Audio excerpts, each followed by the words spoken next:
السلام علیکم ورحمۃ اللہ وبرکاتہ۔ بسم اللہ الرحمن الرحیم۔ شروع کرتا ہوں اللہ تعالیٰ کے نام سے جو بڑا مہربان اور نہایت رحم کرنے والا ہے۔ حدیث: رسول اللہ صلی اللہ علیہ وآلہ وسلم نے ارشاد فرمایا، اللہ تعالیٰ اس شخص کو تر و تازہ رکھے جس نے میری حدیث سنی اور دوسروں تک پہنچائی۔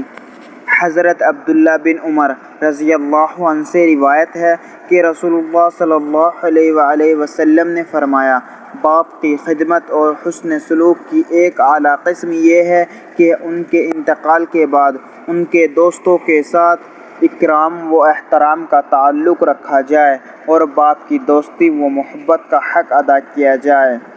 تشریح: حضرت عبداللہ بن عمر رضی اللہ عنہ کی ان دونوں حدیثوں میں صرف باپ کے بھائیوں اور اہل محبت کا ذکر کیا گیا ہے، اور یہ بات پہلے معلوم ہو چکی ہے کہ اس باب میں ماں کا حق باپ سے بھی زیادہ ہے۔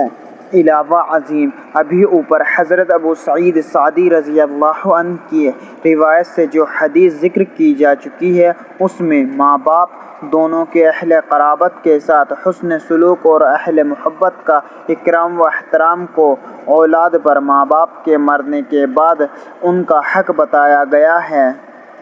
حضرت عبداللہ بن عمر رضی اللہ عنہ سے روایت ہے کہ رسول اللہ صلی اللہ علیہ وآلہ وسلم نے ارشاد فرمایا، جو کوئی یہ چاہے کہ قبر میں اپنے باپ کو آرام پہنچائے اور خدمت کرے تو باپ کے انتقال کے بعد اس کے بھائیوں کے ساتھ اچھا برتاؤ رکھے جو رکھنا چاہیے۔